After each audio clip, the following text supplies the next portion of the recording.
暁は集った。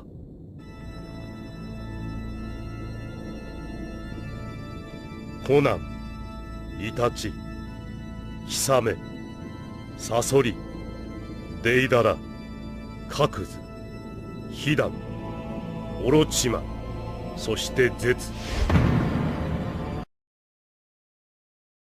Hello, Shunin. In this session, we will learn how to use the present perfect tense. This will help you to achieve unbelievable ninja skills. So, are you ready to practice?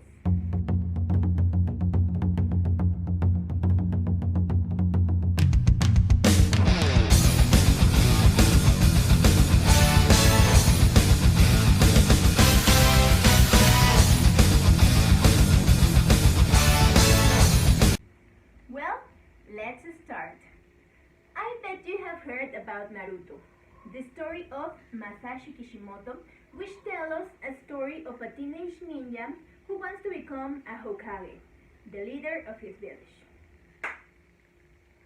There's a tale about Fujin and Raijin, two good friends who control the weather. Fujin controls the wind, and Raijin controls lightning. One day they have a fight to know who was going to control the storms. In that battle, Fujin cuts Raijin's arm. Look a little bit more time the last sentence. This sentence is written in present perfect tense. But when do we use present perfect? Well, this tense is used in the following situations. When the action started in the past and continues up to the present. For example, Kishimoto has sold many copies of his story. That means that in the present, he is still selling copies of Naruto. Another use is when the period of time hasn't finished yet. For example, students have cheated during the exam. 5回ミスった。てめえは失格だ。23番失格。43番と27番失格。白だ。シャリンガン。さくら、終わったみたいね。忍法新天神の術。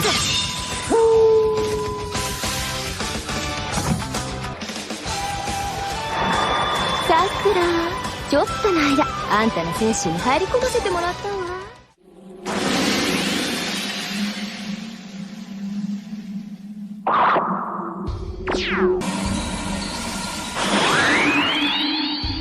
In this case, the exam hasn't finished yet, so the action is still happening. When the action is repeated in an unspecified period of time between the past and the present. For example, they have kissed twice. あ、悪い。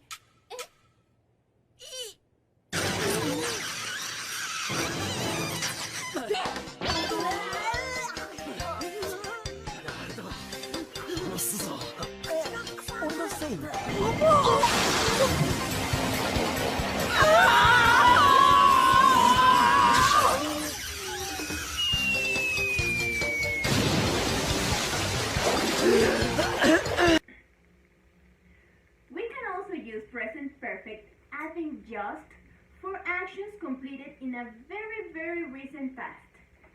For example, Naruto has just become Hokage. これより7代目火影に就任する男。皆もご存知、渦巻きナルト。And the last one is when the time of the action is not important or is not known. For example, someone has vandalized the village. なんだこれは。渦巻きナルト参上。もう4人も。ねえ。これは必ず火影になるってばよ。Well, as you can see, all these examples have the same base. First, we have the subject, then the auxiliary have or has depending on the subject, the verb in past participle form, and then the complement, because this is the way we do present perfect tense. And now that we know how to form sentences in present perfect tense, we can easily turn them into negative or interrogative. Let's check the next example. Legendary senin have been an invention. If we want to turn this sentence into negative, we just have to find out the auxiliary verb and turn it into its negative form. For example, legendary senin have not been an invention, or its contraction, legendary senin haven't been an invention. And the same happens if we want to turn it in interrogative. We just move the auxiliary verb to the beginning of the sentence, and that's it. Have legendary senin been an invention? Well, the answer is no. Legendary senin are originally based on a legend called Jiraiya Boketsu Monogatari, which tells us the story of the Jiraiya ninja who could transform in giant toads. Another curiosity in this story is the word Uchiha, which refers to an important clan in this story. The word Uchiha has always been based in the Japanese word Uchiwa, which means paper fan. But pay attention to this example. There's a word which breaks the pattern that we established to form present perfect sentences. That's because there are some adverbs that we commonly use in present perfect tense. These are the following. Always, which means all the time. Never, which is used in a negative connotation. Ever, most commonly used in question form. Already, to emphasize that the action is done. And yet, which is more often used in negative sentences. Adverbs are not the only extra words we can commonly find in present perfect sentences. We can also find the prepositions for and since. For give us the duration of the action, and since give us the time when the action has started. Well, I think we have get to the end of this session. But before you go, let me tell you another curiosity about Naruto. Did you know that the word Jinchuriki refers to the power of human sacrifice? Well, that's why Gaara, Naruto, and the rest are considered human sacrifices, as they have a Biju inside of them. Okay, my future ninja, we have already finished with this lesson. Remember that only practice and effort will lead you to be the best. So, don't give up on studying the verbs. You will need them for sure. Bye bye. Mis queridos ninja, hemos llegado al resumen en español. Sí, hace rato eran Shunin, pero con todo este conocimiento tan valioso ya subieron de nivel. Así que vamos al resumen. Usamos el presente perfecto en diferentes circunstancias, pero todas ellas muy similares. Veamos los ejemplos de la clase. Kishimoto has sold many copies of Naruto. En este ejemplo, Kishimoto ya comenzó a vender muchas copias de Naruto, pero en la actualidad sigue vendiéndolas, así que la acción no ha terminado. Por lo tanto, usamos presente perfecto en situaciones que comenzaron en el pasado y aún continúan realizándose en el presente. También lo usamos cuando el periodo de tiempo establecido en nuestro enunciado aún no ha concluido. Por ejemplo, students have been cheating along the exam. En este enunciado el examen aún no había terminado, por lo tanto todavía había posibilidades de que la acción continuara. Otro ejemplo puede ser, students have worked very hard this semester. Este semestre no ha terminado, por lo tanto ustedes aún pueden seguir trabajando duro. Otro uso uso es cuando tenemos acciones recién completadas. Para esto usamos just.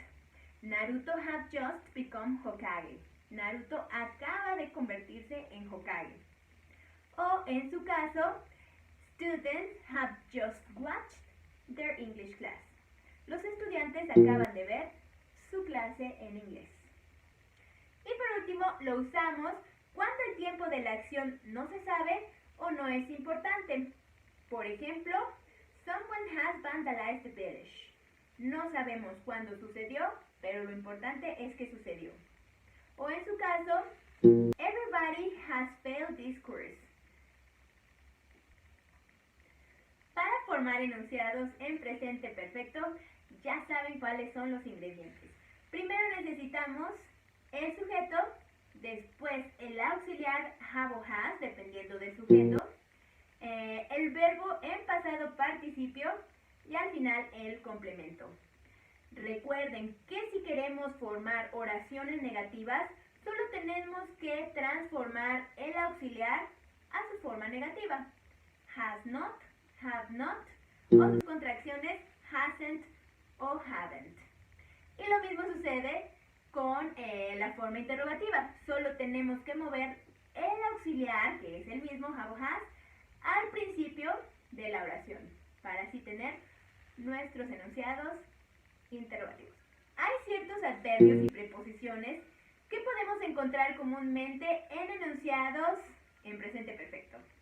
Los adverbios que comúnmente usamos son always, que significa siempre, su contrario never, que significa nunca, ever, que lo usamos más comúnmente en preguntas y se traduce como alguna vez, already, que significa ya, y yet, que es un caso especial, ya que no lo vamos a colocar antes del verbo, sino lo vamos a mandar al final de la oración, y significa aún. Y las preposiciones que generalmente usamos en enunciados hechos en presente perfecto son for, que significa por. Este nos indica el periodo de tiempo por el cual hemos hecho la acción. Y since, que significa desde, que nos marca el punto de comienzo de la acción. Y bien, esto ha sido todo por hoy. Espero hayan disfrutado de su clase. Recuerden repasar los verbos, ya que si quieren dominar este tema y cualquier otro, los necesitan saber. Bye bye.